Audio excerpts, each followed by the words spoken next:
And so there was a long time period there where it was not obvious for me what my next chapter or what my next act was going to look like. And so I don't want to gloss over this fact, because I feel like it's very easy for people to on the internet to like flex about like, yeah, everything. It's been this perfect like upward trajectory. It hasn't been circuitous at all. It was just like everything was perfect. And that has never been the case. Has not been the case for my career. And so I just want to like mention that, because I think it's like an important thing for everyone to hear, that it was absolutely like a litany of failures that led me to this like very surprising and unexpected new business of educating creators on sponsorships. Welcome to the Creative Chats podcast with Mike Brennan. Hey friends, welcome to another episode of Creative Chats. I'm your host, Mike Brennan. You can connect with me over on my website, which is mikebrennan.me, or over on Instagram, I'm at MikeBone. And I'm here to help transform your approach to creativity by making it fun, actionable, and essential to everyday life. Part of me doing that is hosting this podcast. I love having these conversations because it not only encourages me, but I believe it's helpful for you as a creator, no matter what it is that you're creating.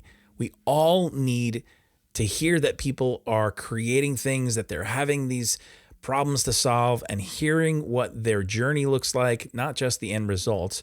And so these conversations dive deep into those experiences, the story, the creative process, and the product, if you will, of what it is that they are creating. We talk very specific and actionable steps. I encourage you on the front of creative entrepreneurship, as well as the creative process. And my hope is that you walk away from these episodes feeling encouraged and also equipped to take next steps. Because I say this often, and I truly mean it, when you create, we all win. And along with this podcast, I've created several resources to help you create. One of those things being dailycreativehabit.com.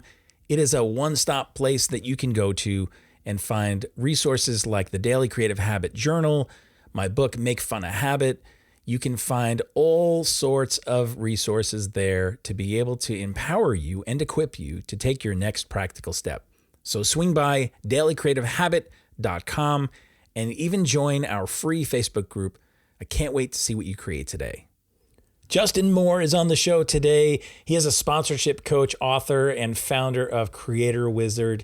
And we talk about sponsorship and some things that might surprise you, because maybe you've never thought about sponsorship as an option as a creator, or maybe you have and have failed. Well, Justin, I love this conversation because he's really authentic and transparent with his own journey, talking about some failures even along the way. He's not just someone who is positioning and showing the highlight reels and posturing like so many do on social media. He's doing it, and he's the real deal. And so we talk about just what that looks like as far as getting sponsors and some resources he has available, including his new book, which is Sponsor Magnet. And you'll want to make sure that you grab a copy of that book, along with some courses and YouTube videos that Justin has. He is just a resource and a fountain of information and inspiration. So without further ado, here is my creative chat with Justin Moore. Well, Justin, welcome to the Creative Chats podcast, man. I am so excited that you're here today. Same, Mike. I'm thrilled to be here.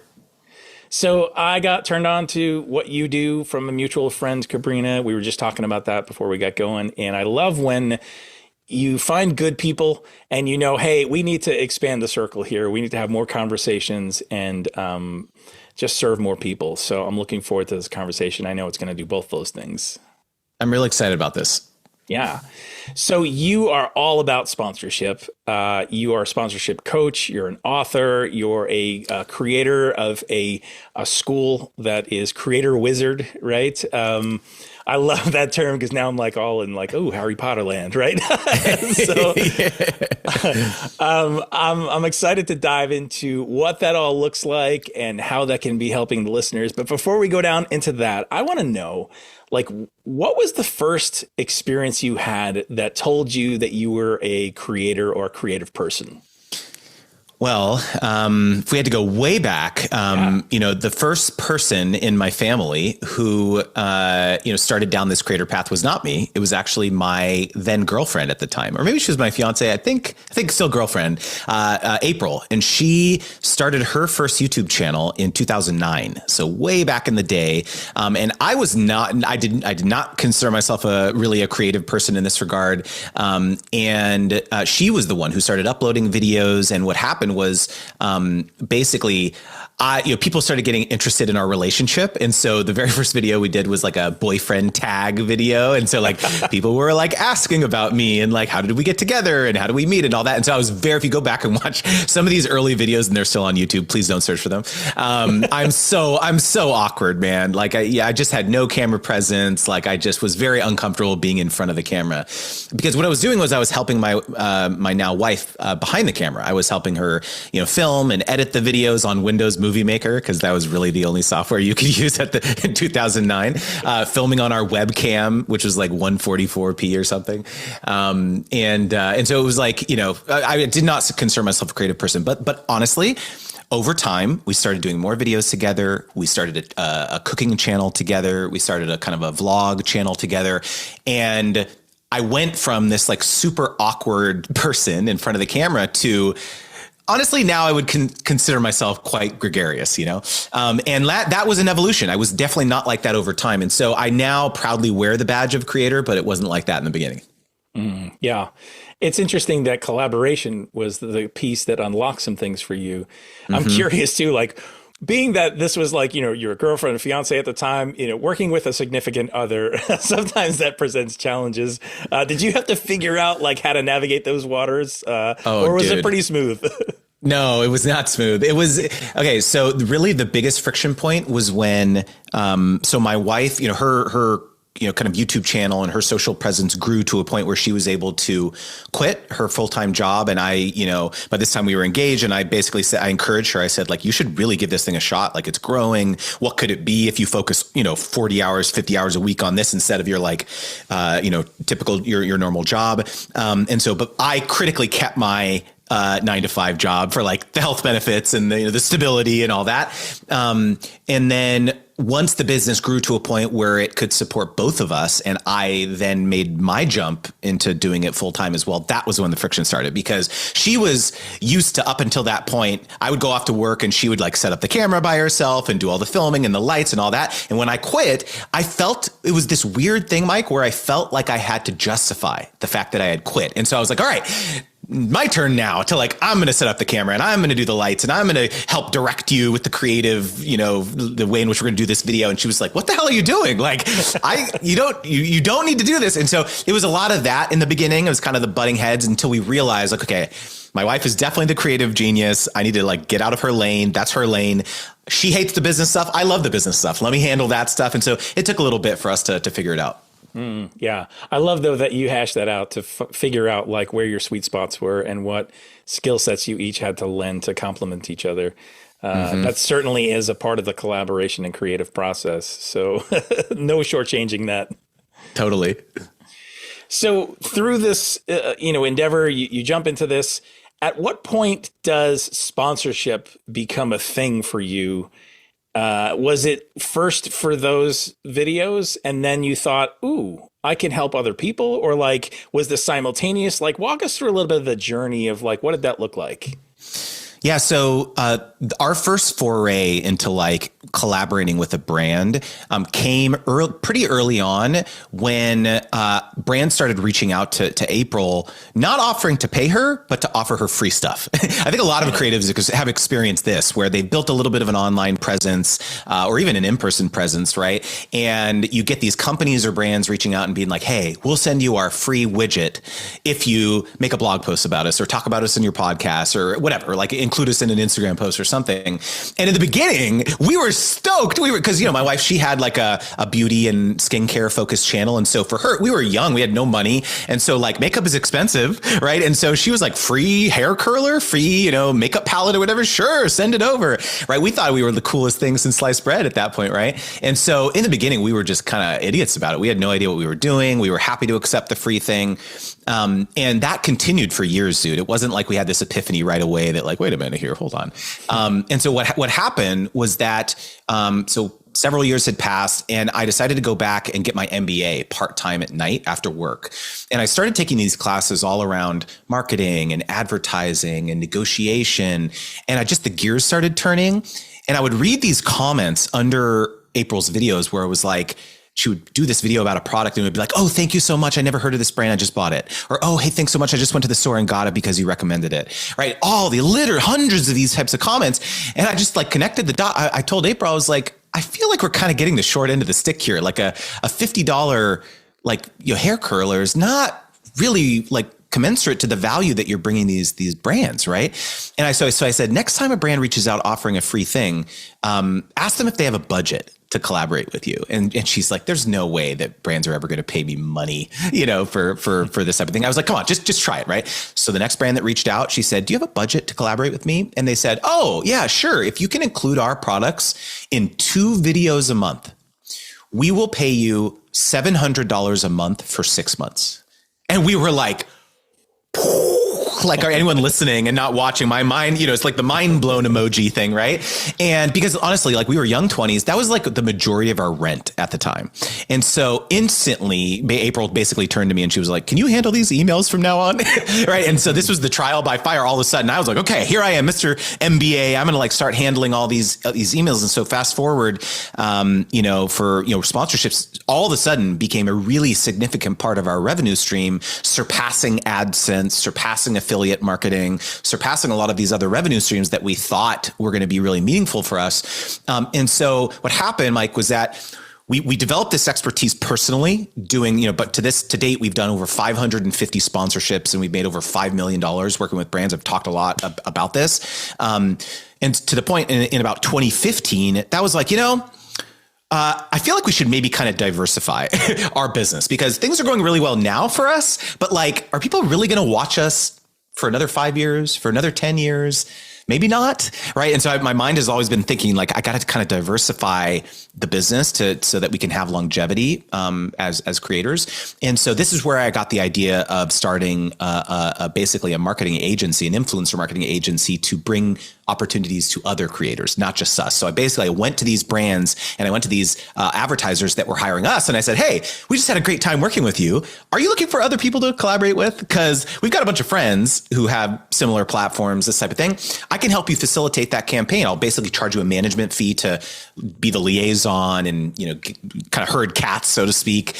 And what do you think? And that sales pitch in 2015 went really, really well because brands were still really trying to figure out this new fangled, influencer thing. And so fast forward, I ran that agency for about 7 years, paid out millions of dollars to other creators.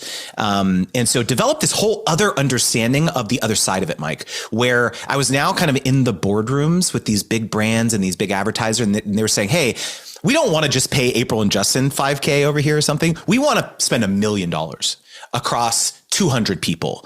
What's the platform strategy? What are the types of partners we should be working with? And so it's just like a very different conversation. And so this is where these kind of two sides of my personality, when I decided to start educating people, I was like, look, this is really, we have to consider both of these things if you want to have a successful sponsorship business.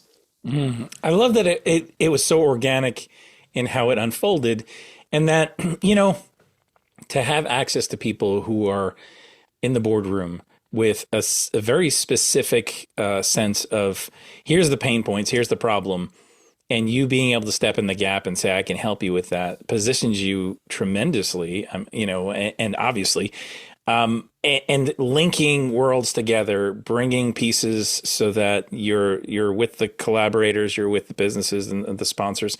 It's amazing to hear that, there was that opportunity and that you were ready to step into that and saw that. So I don't want to brush past that too quickly because I think so many times when we're in the midst of our own story and the own events that are happening, people think like, oh, well, it needs to be more straightforward or it needs to be more strategic or it needs to be more whatever, perfect. And most of the time it's not. And it happens like organically or it's say yes to the right next thing that's in front of you. So I just wanted to highlight that for a second and just say that that's awesome. Thank you for sharing that part of your journey. And as that continued to grow, how did that change when you were working with people who were looking to be matched with sponsors? I want to share just real quickly a bookend to that story, because I don't want to gloss over. First of all, I thank you for acknowledging that, but I do want to it's very important that I acknowledge the fact that my agency failed.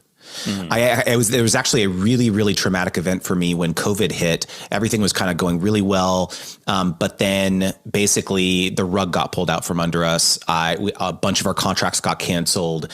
I had to lay off all my employees. It was like the lowest point of my life ever. And I was in this super, super dark place.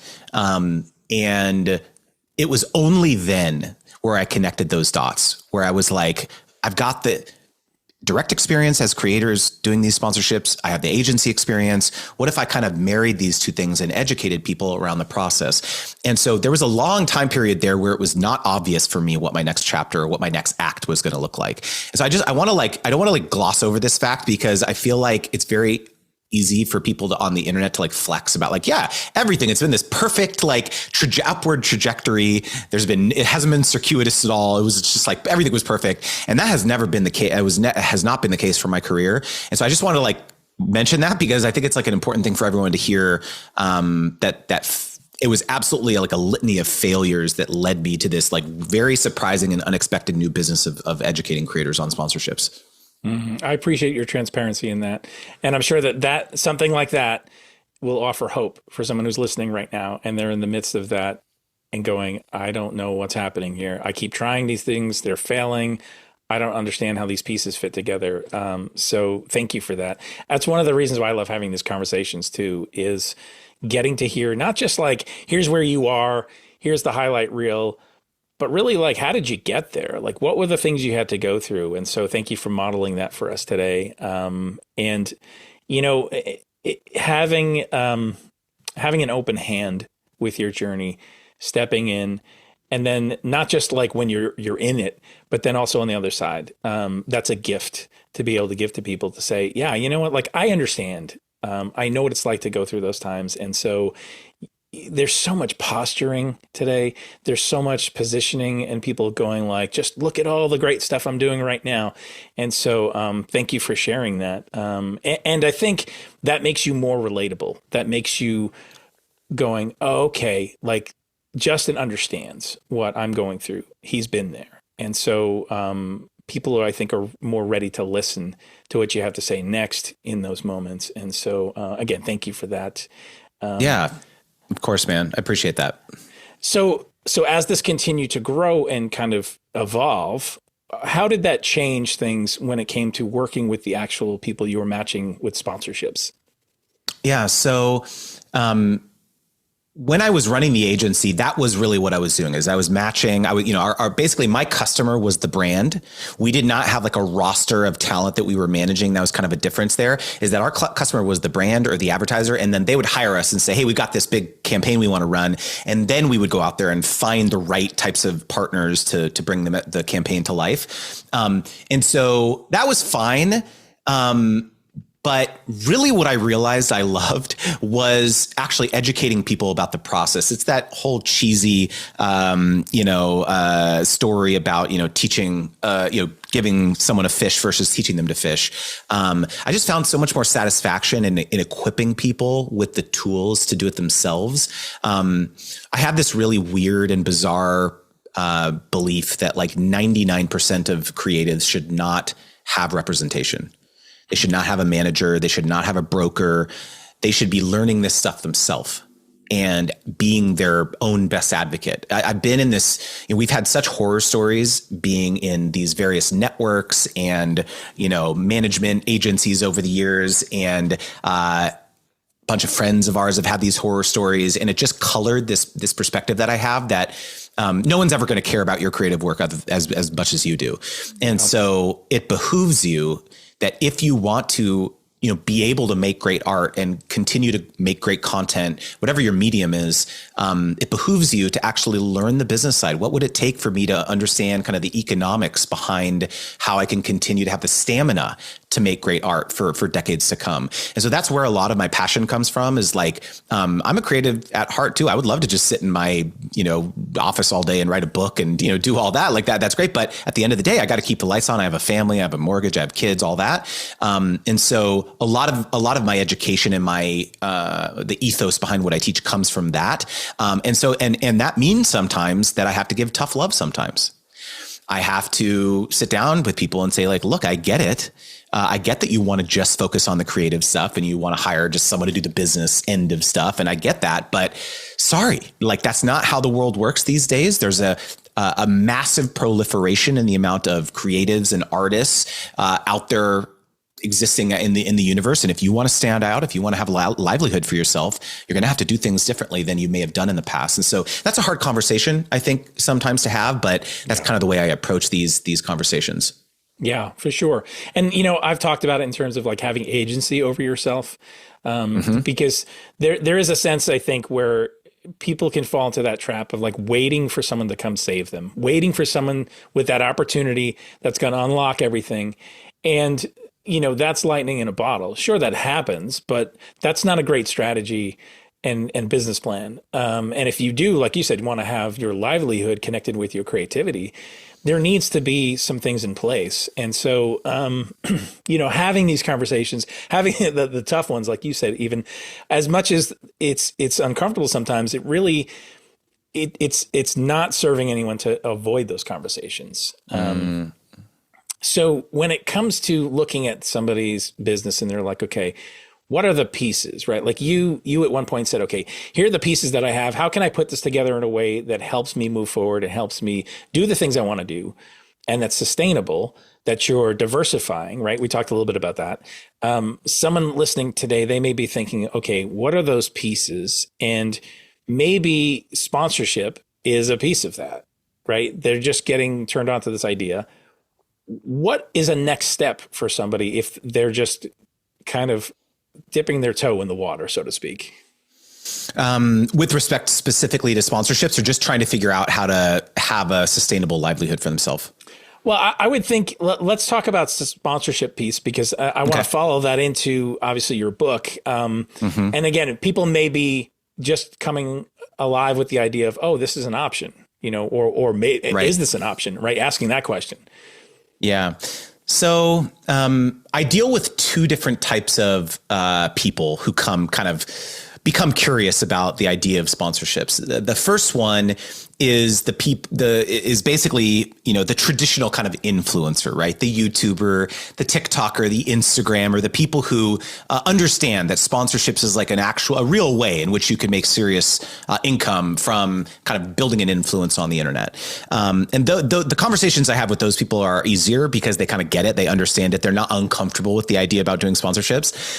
But the most fun conversations that I have are with another type of creator they would not call themselves an influencer. They might not even call themselves a creator. They're the authors. They're the newsletter writers. They're the event organizers. They're the community operators. They're people who have kind of more of a non-traditional business that they've built up.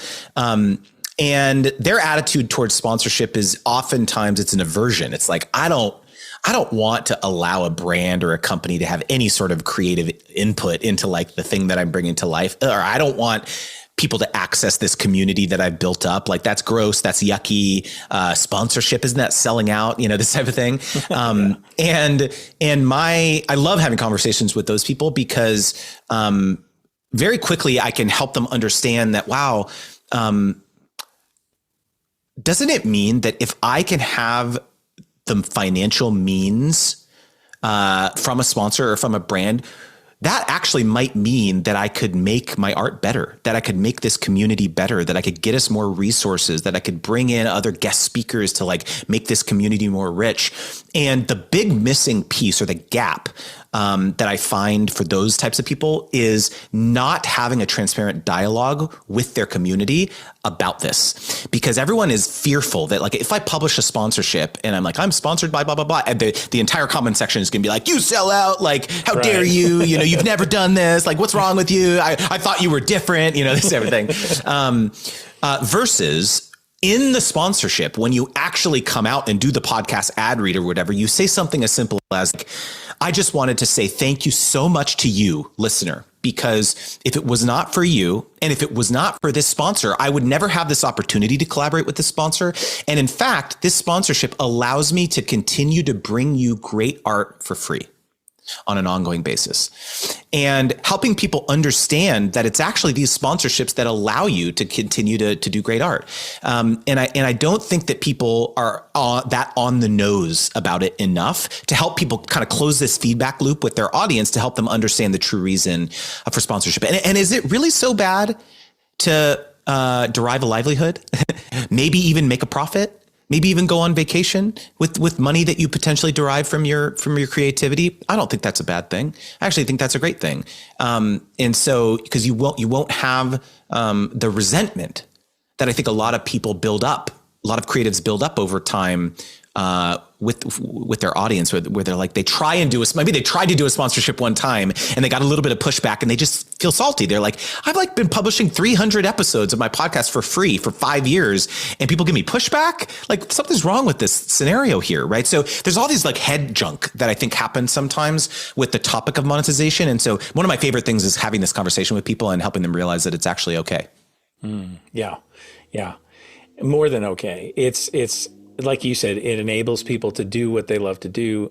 And, if somebody was teaching part-time and they're doing their creativity, they're offsetting because they're like, I need to be able to have something that is fueling me and is helping me be able to do maybe some of the creative work that's not quite paying the bills or is not built up yet enough. And so I think having that openness to going like, what's the path forward? What does that look like for me? What's the right context here? I love that we're having this conversation, and hopefully some light bulb moments are going off right now. I'm sure that the reasoning behind, and I don't want to put words in your mouth, but you writing your book, Sponsor Magnet, was to distill down these conversations that you've been having and the education pieces that have been all over the place. Give somebody a resource that goes, here, this is what you need to know. This is the conversation here. Let's have a place where it's all in one place, easy to find and access. Is that true? 100%. Like, absolutely. It was about kind of figuring out the best format to distill all these frameworks and ideas. And this is, but the other thing, and this is going to sound maybe super cheesy. I've been getting into